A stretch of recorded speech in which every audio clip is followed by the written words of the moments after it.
Entrez, nous vous attendions. Nous savons que vous regardez cette vidéo sur notre site web ou notre chaîne YouTube parce que vous voulez connaître les étapes exactes pour obtenir une apostille en urgence, ce type de document, aussi rapidement et facilement que possible.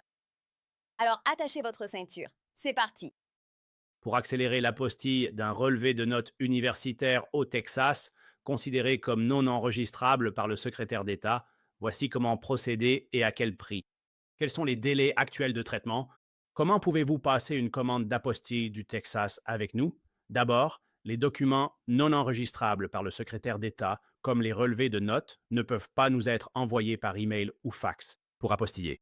Exceptionnellement, envoyez par courrier ou déposez les relevés universitaires originaux signés à notre bureau d'Austin, au Texas. De plus, les documents non enregistrables doivent être notariés par un notaire du Texas. Seul un notaire du Texas peut être utilisé. Ensuite, vous avez deux options quant à la façon dont vous souhaitez la signature et la notarisation de votre document scolaire. L'une par un responsable de l'école et un notaire, et l'autre peut être faite par vous-même et un notaire, ce qui vous permet d'éviter complètement l'école. Donc, pour chaque exemplaire de votre relevé de notes universitaires, qu'il provienne de l'État du Texas ou d'un autre État ou pays dans le monde, si vous décidez de porter votre choix sur la deuxième option. La première option, vos relevés de notes ne peuvent provenir que du Texas, car si vous voulez l'original, alors vous avez besoin d'un notaire. Celui-ci doit être physiquement en présence du responsable de l'école, donc cela doit être fait au Texas. Donc encore une fois, s'il s'agit d'un relevé de notes du Texas, d'un relevé de notes d'un collège texan, vous pouvez utiliser les deux versions. Nous allons donc passer en revue vos deux options. Mais ou, excusez-moi, si c'est un relevé de notes hors Texas, alors vous n'aurez qu'une seule option. Donc, sur votre relevé de notes, vos deux options seront les suivantes. Un responsable de l'école devra faire une déclaration sous serment, la signer, puis la faire notarier. Et cette formulation doit être inscrite sur votre relevé de notes universitaire ou jointe à vos relevés de notes universitaires. Et voici la formulation exacte que vous devez utiliser. Envoyez ceci à l'école ou au notaire chargé du dossier. Cela doit correspondre exactement à ce qui est indiqué ici. Ils doivent dire ceci sans les guillemets. C'est juste pour vous montrer ce qu'ils doivent dire. Ils doivent donc inclure une déclaration qui indique je certifie que ces relevés de notes de nom de l'étudiant sont exacts. Votre nom doit donc y être imprimé. Surtout, cela doit correspondre exactement à votre nom sur vos relevés de notes universitaires. Si vos relevés indiquent John D. Doe, alors ils doivent imprimer votre nom ici comme John D. Biche. Sur vos relevés, écrivez votre deuxième prénom complet, puis imprimez le nom complet John Douglas Doe. Si votre relevé universitaire omet votre deuxième prénom, ils ne l'ajouteront pas. Indiquez donc exactement tout ce qui figure sur votre relevé. Il doit en être de même ici, dans cet espace précis. Ensuite, c'est le document original, exact et intégral. Ensuite, le responsable de l'école signe devant un notaire et doit impérativement préciser son titre. Qu'il soit responsable administratif, du registre scolaire ou secrétaire de bureau, l'intitulé exact n'a vraiment aucune importance. Ils doivent y inscrire leur titre, comme le veut le secrétaire d'État. D'accord? Et la partie notariale, le notaire remplira cette section. C'est très important. Ils font toujours des erreurs parce qu'ils ne font pas attention, dit-il. Ici, nom des responsables de l'école à imprimer. D'accord. Vous pensez que c'est très clair, mais ils se trompent. D'accord. Donc c'est ici qu'ils vont inscrire le nom du responsable de l'école. C'est bien ça? Mais il y a toujours différentes façons dont ils vont se tromper. Nous l'avons constaté. Les notaires vont inscrire, la plus grosse erreur, c'est dans cette ligne ici. Ils vont inscrire leur propre nom. Le notaire va inscrire son nom ici. Votre document va être rejeté, d'accord? Ils vont inscrire votre nom ici parce que vous êtes l'étudiant universitaire mentionné sur le relevé de notes. Ils vont mettre votre nom ici, d'accord? Ou alors ils feront signer un responsable de l'école juste ici, sur la ligne. Tout ça, c'est faux. Oui, donc tout cela sera rejeté. Assurez-vous donc que le notaire ou l'école sache qu'il faut inscrire ici le nom du responsable. Et ce nom doit être bien conforme à sa signature ici. Ensuite, le notaire signe ici. C'est la méthode la plus complexe. C'est ce qui prendra plus de temps, plus de tracas et coûtera probablement plus cher. S'il n'y a pas de notaire sur place, il faudra qu'un notaire mobile puisse se déplacer à l'université, puis coordonner un rendez-vous entre un responsable de l'école et le notaire. C'est un vrai cauchemar. On dit donc aux gens que la deuxième option est la meilleure. C'est entendu. La deuxième option, qui est plus rapide et plus simple, consiste à faire une copie, une photocopie de vos relevés de notes universitaires. Et ensuite, vous allez faire un affidavit de copie certifié conforme. Et vous allez utiliser ce modèle juste ici. Il suffit de le copier-coller dans Word pour l'imprimer. Sinon, cliquez sur ce PDF. Il téléchargera tout le contenu surligné pour que vous puissiez l'imprimer. Ensuite, vous allez l'apporter chez un notaire compétent au Texas, quelque part. Ensuite, vous allez inscrire votre nom sous nom du titulaire. Ce nom doit être tout à fait identique à celui de votre relevé de notes officiel universitaire, incluant ou non vos deuxièmes prénoms, tel qu'il apparaît précisément sur le document. C'est ainsi que vous devez l'écrire ici, puis vous allez signer juste là. Vous êtes le titulaire du relevé devant le notaire. Assurez-vous qu'il inscrive votre nom exactement comme sur vos relevés universitaires et non selon votre permis de conduire. C'est crucial. Ils doivent bien écrire votre nom, pas le sien. Le notaire va ensuite signer juste ici. Il suffit de faire signer et notarier cet affidavit, puis de l'attacher avec un trombone. Une photocopie de vos relevés de notes universitaires. Ne nous envoyez pas ou ne déposez pas vos relevés de notes originaux, seulement les photocopies. Ensuite, le secrétaire d'État l'apostillera, à moins que le pays étranger pour votre diplôme n'exige spécifiquement vos relevés de notes originaux signés par l'établissement. Cette méthode convient. Nous l'avons fait pour presque tous les pays qui l'acceptent, car ils ne demandent vraiment qu'un relevé de notes avec une apostille. Peu importe si c'est signé par l'école ou non. Sauf précision contraire, procédez ainsi. Cela permet d'éviter l'école sans attendre des semaines. Nous avons même vu des cas où cela a pris plus d'un mois aux universités après que vous leur ayez fait la demande. C'est bien plus long sans votre implication. Si vous voulez vos originaux, l'État les rejettera car le notaire ou l'école feront une erreur. Ici, au moins, vous gardez le contrôle. Regardez cette vidéo, posez-nous vos questions et c'est vous qui signez, personne d'autre. Dites au notaire d'inscrire votre nom ici pour éviter toute erreur. Cette méthode est recommandée car elle est plus économique, rapide et simple. Vous pouvez utiliser un notaire en ligne du Texas pour authentifier votre document via Zoom. Si vous êtes hors du Texas ou des États-Unis, envoyez-nous simplement votre document signé électroniquement directement via notre page Contactez-nous. Ainsi, plus besoin d'envoi postal ou de déplacement en personne. Et pour accéder à notre page de contact, il existe trois façons différentes. Cliquez juste ici, veuillez cliquer directement sur elle ou cliquez juste ici. Sur notre page de commande d'apostille du Texas, accessible via le bouton en bas de page, remplissez le formulaire en ligne, imprimez-le, puis envoyez-le nous par courrier ou déposez-le avec un bordereau de retour prépayé FedEx ou UPS pour un renvoi de vos documents partout dans le monde. Donc, encore une fois, si vous utilisez la méthode de l'e-notaire, vous n'avez rien à nous envoyer ni à déposer. Tout ce que vous avez à faire, c'est d'aller sur notre page de contact et de télécharger 3 fichiers PDF. L'un d'eux est un PDF de votre e-notarisation que vous avez effectuée et une photocopie de vos relevés de notes universitaires, tout cela pouvant être regroupé dans un seul PDF. Vous recevrez un PDF de l'e-notaire, incluant la copie certifiée de l'affidavit notarié en ligne. Ensuite, photocopiez tous vos relevés de notes en un seul fichier, c'est le PDF 1. Le PDF 2 est l'étiquette de retour prépayé FedEx ou UPS à télécharger et le PDF 3 est le formulaire de commande de notre site. Sur notre page de formulaire de commande, plutôt que d'imprimer sur papier, allez dans les réglages de votre imprimante. Dans le menu déroulant, sélectionnez l'option Enregistrer au format PDF. Ainsi, quand vous lancerez l'impression, votre document sera directement enregistré en PDF. Ne l'imprimez pas. Une fois votre PDF enregistré, rendez-vous sur notre page de contact, téléchargez-le et c'est tout. Vous n'avez pas besoin de voyager ni d'expédier quoi que ce soit sans même quitter votre domicile. Vous pouvez le faire de n'importe où et c'est vraiment très simple. Voici l'étape 2 des instructions d'expédition. Ceci est l'étape 2. Je vais vous expliquer comment vous allez nous envoyer les documents et comment nous allons vous les renvoyer. Concernant l'expédition aller-retour, voici comment créer les étiquettes d'expédition et ce que vous devez faire. Selon que vous obtenez des documents au niveau de l'État, fédéral ou de l'ambassade, pour un pays non signataire de la Convention de la Haye, vous devez passer par la légalisation ou l'attestation. S'il s'agit d'un acte de naissance pour le Vietnam ou la Thaïlande, vous devrez le faire au niveau de l'État du Texas, puis au niveau du département d'État fédéral aux États-Unis, le département d'État, puis l'ambassade de ce pays. Et c'est la troisième étape. Je vais donc passer en revue tout cela, notamment comment vous devez procéder pour l'envoi. Pour nous faire parvenir vos documents, il n'y a généralement que deux façons. La première, la plus recommandée, est l'envoi express. Sinon, Envoyez vos documents à notre adresse d'Austin indiquée sur le formulaire de commande et les instructions d'expédition. Ou, si vous habitez dans la région d'Austin, vous pouvez déposer vos documents chez nous. Cela n'accélère pas la procédure, voire étape 3. Envoi postal ou dépôt sur place, rien ne change. Pas de service sans rendez-vous ici. Les apostillés sont délivrés uniquement par le secrétaire d'État du Texas, le département d'État à Washington, ou via un consulat ou une ambassade.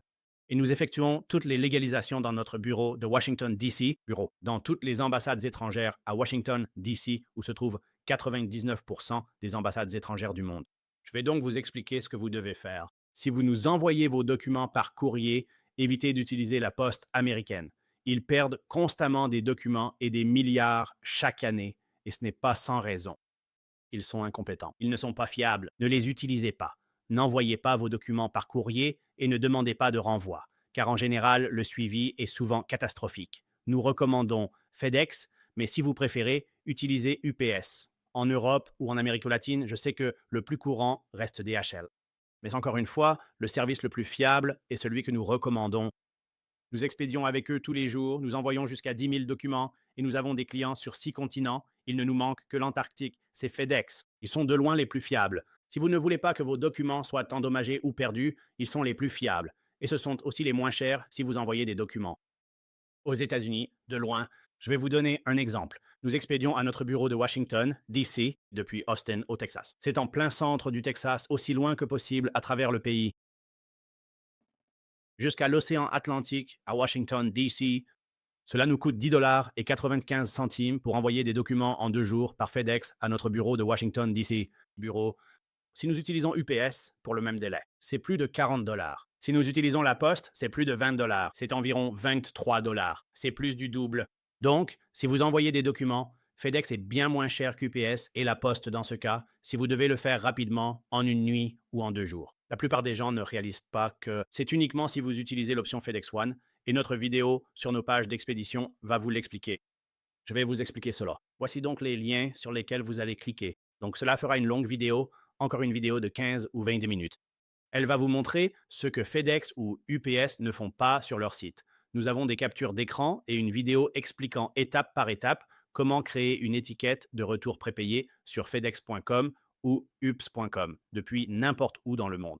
Où que vous soyez dans le monde, créez une étiquette d'expédition prépayée en ligne, imprimez-la et envoyez-la par courrier ou transmettez-nous le PDF par email. Sachez que seul le format PDF est accepté. Nous n'acceptons pas les documents Word, GIF ou JPEG. Il nous faut le PDF original fourni par UPS ou FedEx lors de la création. Cliquez sur ces liens juste ici.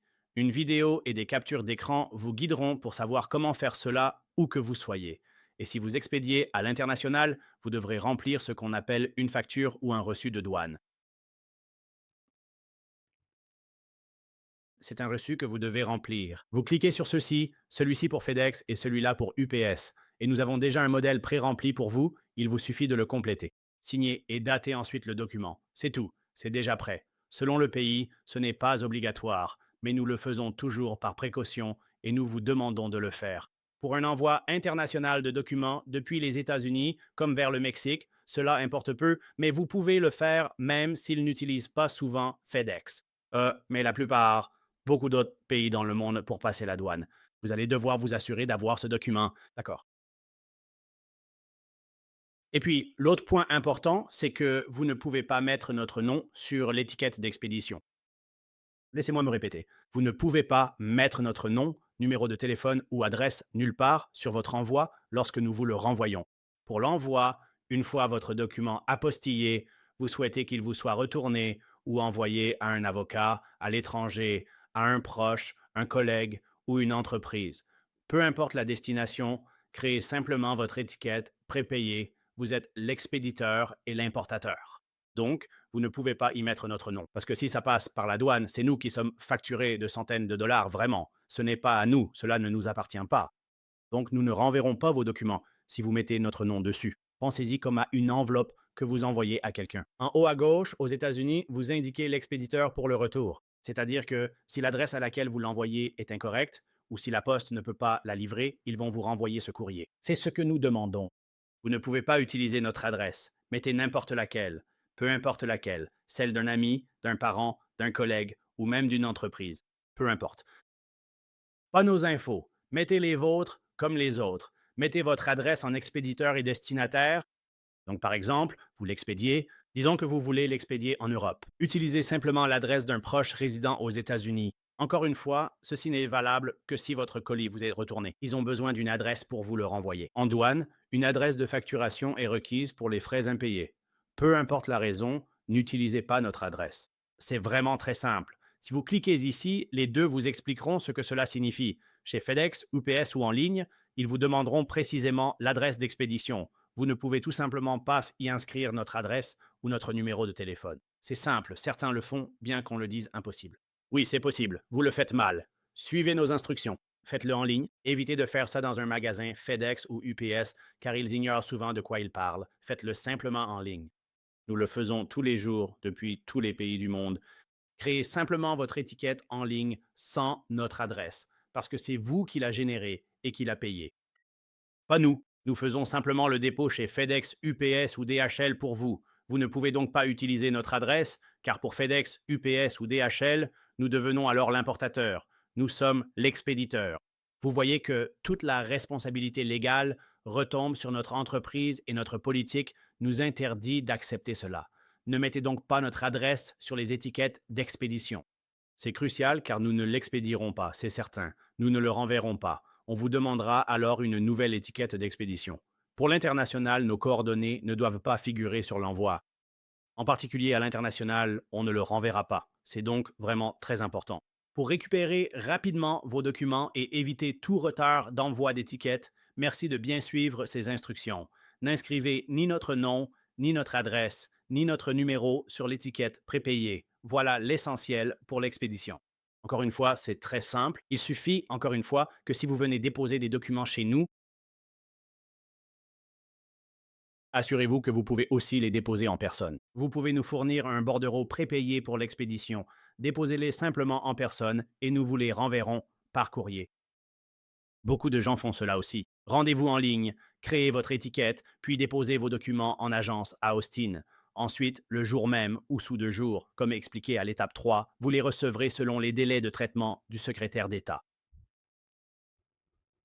Ou le gouvernement fédéral ou l'ambassade, alors nous vous les renverrons. Voilà, c'est tout. Merci. Voici l'étape 3. Je vais passer en revue les tarifs actuels que nous proposons et si vous souhaitez nous déposer des documents. Sachez également que l'ensemble de nos délais de traitement, à la date d'aujourd'hui, le 30 novembre 2025. Donc, si vous souhaitez nous déposer des documents, ce que vous devrez faire, c'est que vous devrez imprimer notre formulaire de commande que vous remplissez en ligne, sur lequel vous allez cliquer juste ici en bas. En cliquant ici, vous accéderez à la page de notre formulaire de commande. C'est ce que vous allez remplir en ligne puis imprimer. Il y a également une autre vidéo qui explique comment remplir le formulaire de commande et tout ce qui s'y rapporte. Donc, si vous allez, encore une fois, si vous allez nous envoyer vos documents par la poste, ce que la plupart des gens font, vous imprimez notre formulaire de commande et vous l'envoyez avec vos documents. Comme nous l'indiquons à l'étape 2, vous nous l'envoyez.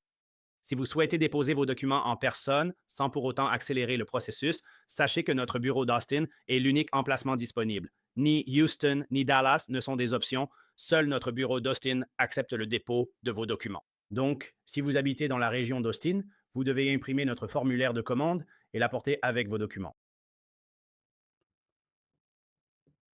Et maintenant, je vais vous expliquer nos horaires de dépôt. Donc, pour le service le jour même, cela signifie que nous allons déposer vos documents juridiques auprès du secrétaire d'État du Texas. Si vos documents arrivent avant midi HNC, du lundi au vendredi, hors jour férié. En fait, le secrétaire d'État ferme souvent plus longtemps que les seuls jours fériés officiels, comme lorsqu'il ferme le lundi suivant, le 4 juillet. Ce n'était pas un jour férié fédéral et ils ont fermé cette semaine, le mercredi avant Thanksgiving, et ce n'était pas non plus un jour férié fédéral. Groupe. Le Black Friday, ils sont également fermés. Ce n'est pas férié, mais ils ferment 3 jours cette semaine et ils ferment aussi 3 jours pour Noël. Ils ont déjà annoncé le jour avant la veille de Noël. La veille de Noël n'est pas un jour férié fédéral. S'ils ferment, nous ne pourrons pas déposer votre document. Soyez-en conscients. Ainsi, pour ce qui est des délais de traitement, aucune entreprise ne peut déposer vos documents à moins que le secrétaire d'État ne soit ouvert. Je veux donc être clair à ce sujet. Donc, si nous recevons vos documents avant midi, heure normale du centre, du lundi au vendredi. Lorsqu'ils sont ouverts, nous garantissons que si nous les recevons avant midi, nous les déposerons auprès de l'État du Texas. Ensuite, selon leur délai, ça varie. Nous ne contrôlons pas cela. Personne ne contrôle leur vitesse de traitement des dossiers. Actuellement, nous mettons à jour cela chaque mois et dans quelques heures, on passera en décembre 2025. Si vous regardez cette vidéo en 2026 ou 2027, oubliez ces images. Référez-vous à ce qui est écrit sur cette page, juste ici, car c'est le délai de traitement actuel du secrétaire d'État. À l'heure actuelle, en novembre 2025, il faut de 0 à 2 jours ouvrables au secrétaire d'État pour délivrer les apostilles. Et je vais vous expliquer ce que signifie 0 jour, d'accord? Nous allons donc donner quelques scénarios ici. Donc, si nous recevons vos documents par courrier ou dépôt avant midi, heure centrale, nous allons déposer vos documents. Ensuite, il est possible, mais pas probable, que le secrétaire d'État délivre votre apostille le jour même. Donc, le jour même signifie 0, c'est-à-dire que nous recevrons votre document à ou avant midi ce jour-là. Nous allons le déposer ce jour-là et il se peut qu'il le délivre le même jour. Nous allons vous le renvoyer par courrier le jour même. C'est ce qu'on appelle 0 jour.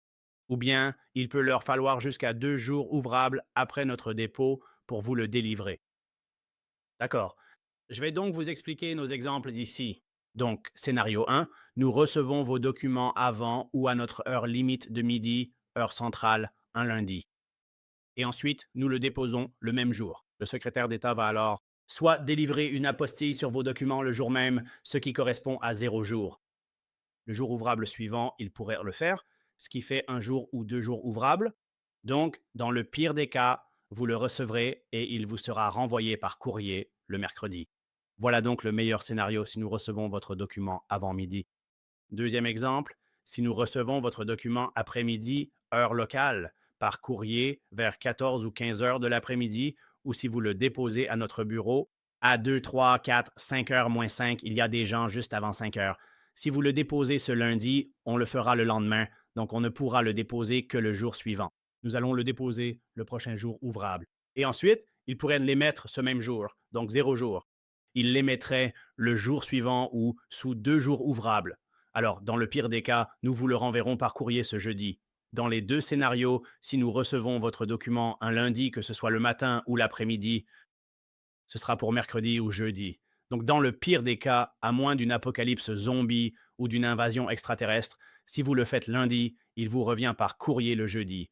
Au mieux comme au pire, cela peut vous être renvoyé dès le lundi. Donc, pour récapituler. J'insiste vraiment, si vous vous rendez à notre bureau principal à Austin pour déposer vos documents au lieu de les envoyer par courrier, ça n'accélère pas le processus. Qu'ils arrivent par dépôt ou courrier, matin ou soir, le délai reste identique. Beaucoup ne liseront pas notre site, ne nous contactent pas et viennent pour un traitement immédiat. C'est impossible car cela dépend du secrétaire d'État. C'est à eux de décider. Ils décideront s'ils délivrent le document le jour même ou sous 2 jours. Donc, sauf si vous habitez à Austin, cela n'accélère pas le processus. Envoyez vos documents en express, comme indiqué à l'étape 2. D'accord. Et puis, ces tarifs sont ceux en vigueur aujourd'hui. Ils pourraient changer entre 2026 et 28 ou plus tard. Ne vous fiez pas à cette vidéo, mais à ce qui est écrit ici. Quoi qu'il soit écrit ici, à ce moment précis, c'est le tarif en vigueur. Donc, pour le premier document, si vous avez besoin de faire apostiller un document auprès du secrétaire d'État, c'est 95 et cela inclut tous les frais de dépôt. Donc, vous ne nous envoyez pas de chèque, de mandat ou de chèque de banque. N'envoyez pas d'argent pour les frais d'État et ne faites pas la paperasse. Pas besoin d'envoyer le formulaire de l'État. On a nos formulaires et on paie les frais. C'est juste 95 C'est tout, pas de taxes. Ça fait 95 net. C'est votre seul paiement. Pour plusieurs documents, le tarif est réduit. Voici un petit tableau simple pour vous. Pour un document, c'est 95. Pour deux, prenez un lot. Et cela doit être fait en même temps, soit 170 pour deux, 245 pour trois, etc. Voici les tarifs actuels. Vous savez, c'est comme ça. Tout document supplémentaire coûte 75 chacun. Dès que vous êtes prêt, cliquez simplement sur ce bouton vers notre formulaire de commande pour les apostilles du Texas. Notez que ceci ne concerne que le Texas. Cela exclut les tarifs fédéraux, les tarifs entreprises, les apostilles de documents d'affaires ou les frais d'ambassade. Ceci concerne spécifiquement uniquement le secrétaire d'État du Texas et les documents du Texas. Donc, les documents notariés par un notaire du Texas ou émis par une entité texane comme le gouvernement de l'État. Cela inclut les actes de naissance, certificats de décès, licence de mariage, jugement de divorce, casier judiciaire, chèque, permis de conduire ou procuration, ce genre de documents. Donc, c'est l'étape 3. Merci.